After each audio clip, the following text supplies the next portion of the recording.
Sorry, इजराइलियों को ये लगा था कि हमारा ही अंत आने वाला है, लेकिन अंत किसका आया? फिरौन का। हालेलुया। ऐसी कई बार ये होता है, बीमारियों में हमें लगता है कि अंत क्या हमारे आने वाला है, लेकिन अंत किसका आने वाला है? बीमारी का। आमेन, आमेन। ऐसा कई बार हमें लगता है कि हम फाइनेंशियली बहुत वीक होने वाले हैं, लेकिन अंत किसका आने वाला है ना? है ना? फाइनेंशियली वीकनेस का, है ना? हम बढ़ने वाले हैं और वो घटने वाले हैं, क्योंकि परमेश्वर ने जब इनको निकाला तब उन्हें बोला था कि सोने चांदी भी उनसे ले लेना, कुछ मत छोड़ना। और परमेश्वर ने उन्हें क्या करा? फीस्ट में जब भेजा तब फीस्ट में संपन्नता भी दी। हालेलुया। जब उसे पर्व में भेजा तब परमेश्वर ने उन्हें क्या दी? संपन्नता भी दी, है ना? और आज जिस फीस्ट की बात हम कर रहे हैं, है ना, वो संपन्नता से कहीं ज्यादा बढ़कर, हालेलुया, है ना, वो सारी परिपूर्णता है। वचन कहता है कि उसकी परिपूर्णता में से हम सब ने प्राप्त किया, अर्थात अनुग्रह पर अनुग्रह। हालेलुया, है ना? तो चलिए हम देखेंगे और 12वें पद में हम निकालेंगे, और ठीक है, 12 का 1-2 पद पढ़ लेंगे। इन्होंने कहा कि फिर यहोवा ने मिस्र देश में, ठीक है, कौन से देश में? ऐसे तो नहीं लिखा गया इजराइल में, है ना? ऐसा तो नहीं लिखा गया कनान देश में, जहां परमेश्वर ले जाने वाला था। कौन से देश में? ठीक है, जहां पर आप हो, जिस कंडीशन में, जिस बेड कंडीशन में आप हो, वहां पर पर्व मनाओ, वहां पर क्या करो? यहोवा का ये पर्व मनाओ, है ना? यहोवा का फीस्ट वहां पर करो जहां पर आप अपने आप को गुलामी में समझते हैं। आमीन, है ना? यहोवा का प्रभु भोज कहाँ करना है? कहाँ भोज करना चाहिए, है ना? जब आपको लगे कि क्या कंडीशन बहुत खराब है, तब समझ लेना कि मैं फिरौन का अंत देखने वाला हूं। उसका मन इसलिए कठोर हो रहा है, मेरी बीमारी, मेरी कंडीशन, मेरे हालात इसलिए कठोर हो रहे हैं क्योंकि मैं उसका अंत देखने वाला हूं।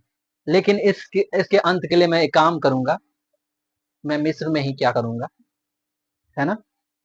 लिखा है कि फिर यहोवा ने मिस्र देश में मूसा और हारून से बात की, है ना? हारून से कहा, ठीक है, परमेश्वर चाहता तो बाद में बात करता उनसे, लेकिन परमेश्वर ने कहा बात करी?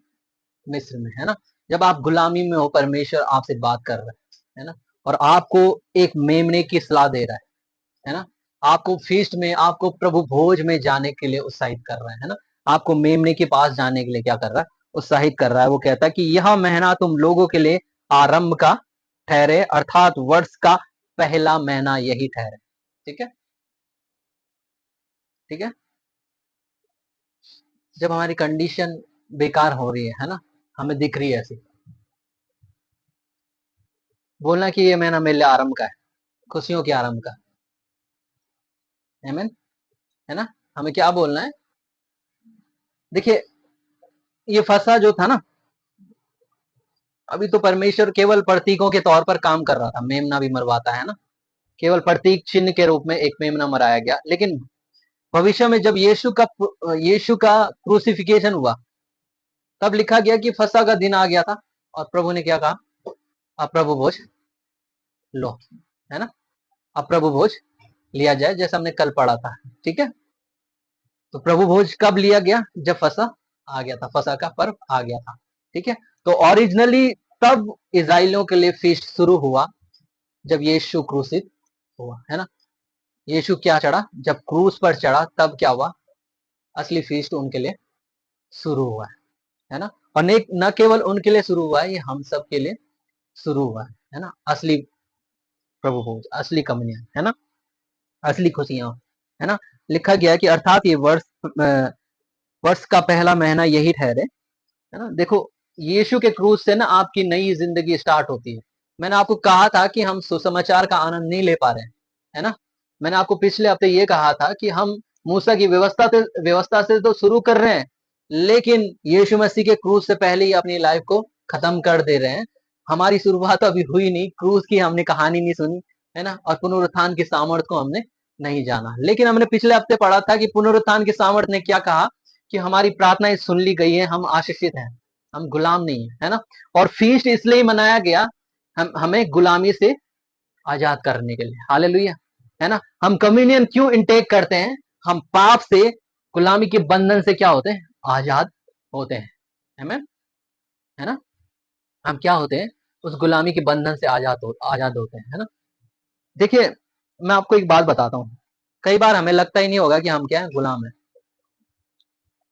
हम जब प्रभु में नहीं रहते ना, इजराइलियों को भी नहीं लगा था कि वो गुलाम है, पता है? क्योंकि उन्हें हर रोज का क्या मिल रहा था? खाना मिल रहा था। और पता है इजरायली कैसे खाना खाते थे? खमीर मिली हुई रोटी खाते थे, बासी रोटी मिलती थी उन्हें। है ना? अपनी जिंदगियों में कई बार क्या कर रहे हैं हम? बासी तिबासी खा रहे हैं हम, है ना? और अपने कामों में जा रहे हैं इससे। और हमें नहीं लग रहा कि हम क्या है? गुलाम है। हमें किसी परमेश्वर की जरूरत है, हमें नहीं लग रहा है। लेकिन वचन पता क्या कहता है? कि उन तक उनका कराहना पहुंचा। इसराइलियों ने कोई प्रार्थना नहीं करी थी। इसराइली चाह ही नहीं रहते हैं हम मिस्र से आजाद हो, लेकिन परमेश्वर तक क्या पहुंचा उनका? कराहना। वो क्या कर रहे थे? करा रहे थे। है ना? वो क्या कर रहे थे? वो करा रहे थे। है ना? वो अपनी परेशानियों में क्या हो रहे थे? लगे हुए थे आए बनने में। उफ, तभी लगे काम करने में। हथौड़ी मारने में, ईंट बनाने में। लिखा हुआ ना कि ईंट बनाते थे वो लोग, है ना? इसराइली लोग क्या कर रहे हैं? ईंट बना रहे हैं, मार खा रहे हैं वहीं पे, है ना? काम करते करते इतना टाइम हो जा रहा है कि घर जाने का टाइम ही नहीं मिल रहा है। और क्या हो रहा है? घर जा रहे हैं तो बासी रोटी मिल रही है, शाम सुबह की बनाई वो शाम को खा रहे हैं, शाम की बनाई वो सुबह खा रहे हैं। लेकिन आप जब फीस्ट खाओगे ना, तब आपको ताजा चाहिए। है ना? और प्रभु को इतनी बात ये बुरी लगी ना। देखिए, परमेश्वर हमारा सच्चा पिता है, पता है? केवल बाइबल में ये बात लिखी गई है कि इसी परमेश्वर को बुरा लगा। है ना? इसराइलियों ने वो नहीं करा इसमें। है ना? इसराइलियों ने इस बारे में सोचा भी नहीं कि कैसी कराहट है हमारी, कैसी हमारी जिंदगी हो रखी है ना? उन्होंने कोई नहीं सोचा। लेकिन परमेश्वर एक व्यक्ति को बोझ देता है, उसका नाम क्या था? मोजेस, मूसा उसका नाम था। परमेश्वर उसको परेशान कर देता है। वो कहाँ राजा बनने वाला था? परमेश्वर को गद्दी से नीचे उतार, राजा तू यहाँ आ जा, राजा तू रंक बन जा अभी, है ना? परमेश्वर उसको गद्दी से नीचे उतार कर ले आता है। और वो जब अपने भाइयों की कंडीशन देखता है ना, तो उसे बहुत बुरा लगता है कि अपना भाई अपने भाई को मार रहा है, और ये इसराइलियों पर इतना अत्याचार कर रहे हैं। उसके हृदय में परमेश्वर एक दर्द उत्पन्न कर देता है ना? ठीक? आज हमारे हृदय में इसलिए बोझ है ना इन संगतियों का। इसलिए नहीं कि देखिए सब लोग तो आजाद घूम रहे हैं। आज हम लोग भी कहीं आजाद घूम लेते। हम लोग अपनी जगह होते हैं, हम लोग अपनी जगह होते हैं। है ना? छुट्टी का आनंद लेते हैं हम लोग सब। है ना?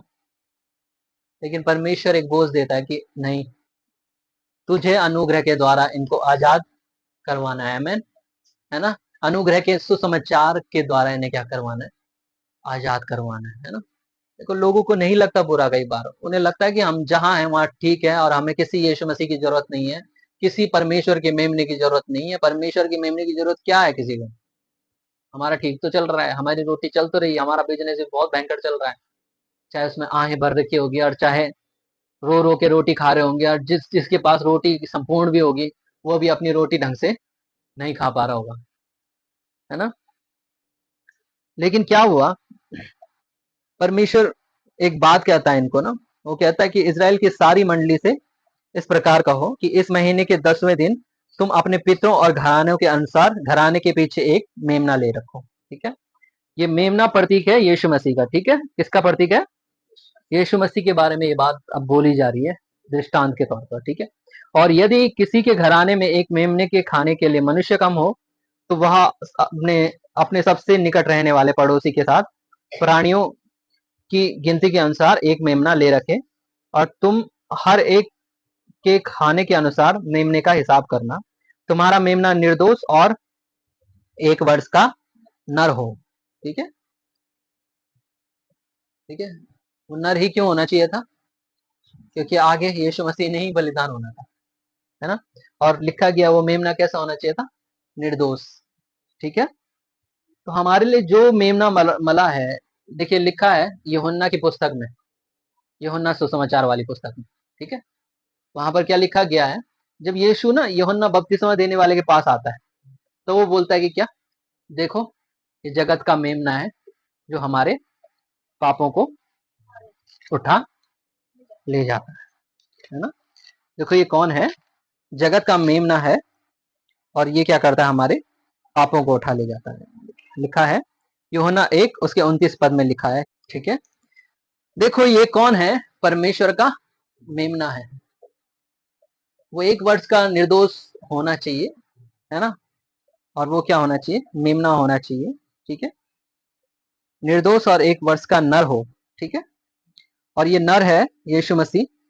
और यूहन्ना बपतिस्मा देने वाला ऐसे देख रहा है और वो कहता है कि दूसरे दिन उसने यीशु को अपनी ओर आते देखकर कहा, देखो यह परमेश्वर का मेमना है जो जगत का पाप उठा ले जाता है। हालेलुया, है ना, ये क्या करता है, जगत का पाप उठा ले जाता है। ठीक है, तो उससे क्यों पुराने नियम में परमेश्वर क्यों उस भोज को मना रहा था, उस feast को मना रहा था, क्योंकि वो क्या कर रहा था, उन्हें समझाने वाला था कि आगे जाके तुम्हारे लिए क्या होने वाला है, एक जगत का मेमना आएगा जो पापों को उठा ले जाएगा। ठीक है, और जब ये फीस्ट करते थे ना, तो सच में यही होता था इनके साथ। जब ये भोज करते थे तो सच में यही होता था, उनके पाप क्षमा होते जाते थे, है ना। ठीक है, और लिखा गया है, चाहे भेड़ों में से लेना और चाहे बकरियों में से, इस महीने के 14वें दिन तक उससे रक्त छोड़ना, और उस दिन गोधूली के समय इजराइल की सारी मंडली के लोग उसे बलि करें। तब वे उसके लहू में से कुछ लेकर जिन घरों में मेमने का मेमने को खाएंगे, उनके द्वारों के दोनों अलंगों अलंगों और चौखट के सिरे पर लगाएं। ठीक है, तब इन्होंने क्या कहा, तब वे उसके लहू में से कुछ लेकर क्या करेंगे, घरों में मेमने को खाएंगे और उनके द्वार द्वार के दोनों अलंगों और चौखटों के सिरों पर सिरे पर लगाएंगे। ठीक है, तो अब ये कैसे लगाया गया ये देखना। ठीक है, ये इंपॉर्टेंट है। उस समय द्वार होते थे दो अलंगे वाले, अभी जैसे डोर है सिंगल डोर वाला है हमारा। ठीक है, तो उस समय दरवाजे ऐसे बनाए देते डबल डोर वाले। ठीक है, जो ऐसे खुलते थे, आज भी होते हैं गाँव में ऐसे। ठीक है, कैसे डोर होते हैं आजकल, है ना, डबल, है ना, डबल डोर वाले होते थे पहले। ठीक है, तो अब क्या, वो कहता है कि उसके टॉप पर एक ब्लड लगाया जाए। ठीक है, और एक कहाँ कहाँ लगाया जाए, दाएं और बाएं। ठीक है, तो अब इसको गौर से देखना कि वो क्या करता है।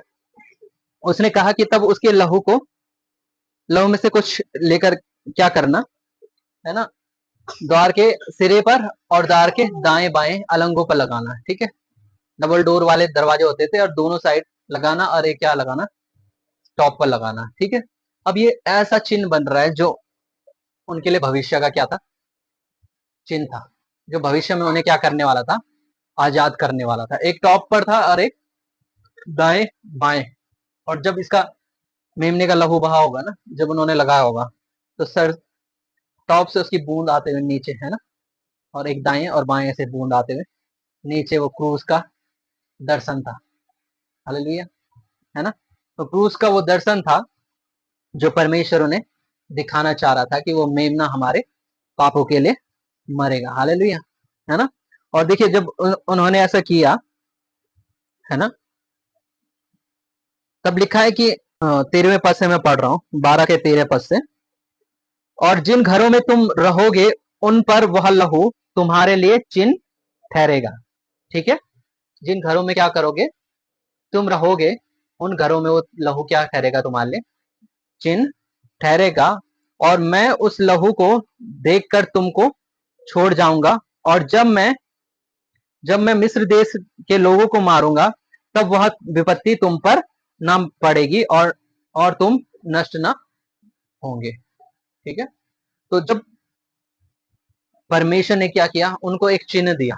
ठीक है, उनके द्वारों पर वो चिन्ह लगा दिया गया। ठीक है, और इससे वो क्या हुआ, वो जाति क्या हो गई, कंजर्व हो गई, सुरक्षित हो गई। ठीक है, वो जाति क्या हो गई, सुरक्षित हो गई, है ना। देखिए नया नियम में ना यीशु मसीह एक बात बोलता है, यूहन्ना की पुस्तक में एक बात बोलता है यीशु मसीह, है ना। यीशु बोलता है यूहन्ना 6 उसके 53वें पद से पढ़ेंगे, 53 पद से। यीशु ने उनसे कहा, मैं तुमसे सच सच कहता हूं, जब तक तुम मांस मनुष्य के पुत्र का मांस ना खाओगे और उसका लहू ना पियो तो तुम में जीवन नहीं। जो मेरा मांस खाता है और मेरा लहू पीता है, अनंत जीवन उसी का है। ठीक है। और उसे मैं अंतिम दिन फिर जिला उठाऊंगा। ठीक है। अब जैसे परमेश्वर ने यहां पे कहा था ना, इस मेमने को तुम क्या करना, खाना। ठीक है। और इसके लहू की छाप को क्या करना, अपने दरवाजों पर लगाना।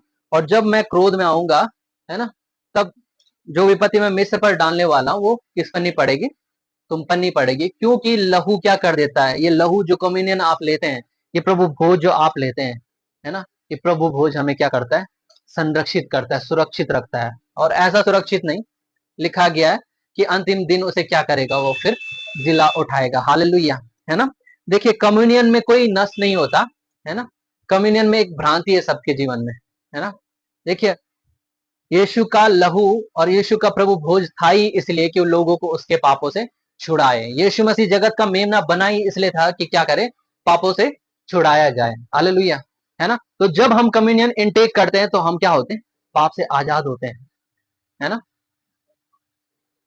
और लहू की वो छाप लगती है, क्योंकि ताकि जब परमेश्वर अपने क्रोध में न्याय के दिन आएगा, उस दिन भी तुम लोग उस न्याय में शामिल नहीं होंगे। हालेलुया। आप पहले से संरक्षित होंगे, आप पहले से कंजर्व जाति बन जाओगे, है ना। आप सुरक्षित जाति बन जाओगे। क्यों? क्योंकि आप उस कम्युनियन में शामिल हो, है ना। और यीशु कहता है कि जो कोई मेरे मांस और मेरे लहू में से खाता है ना। और वो क्या करता है उस समय, यीशु मसीह एक रोटी तोड़ता है और अपने चेलों को देता है ना। एक दाखरस का कटोरा रहता है, वो अपने चेलों को देता है और बोलता है कि इसे खाओ, ये मेरा क्या, मांस और मेरा लहू है। ठीक है। और अनंत जीवन उसी का है। ठीक है। देखिए परमेश्वर का धन्यवाद हो, क्योंकि ये ना एक नई वाचा थी, नई करार था उनके लिए, है ना। इससे पहले ऐसा कभी नहीं हुआ था इजरायलियों के साथ कि कोई पर्व मनाया गया हो, है ना। और उस पर्व में एक मेमना बलिदान हो रहा है ना।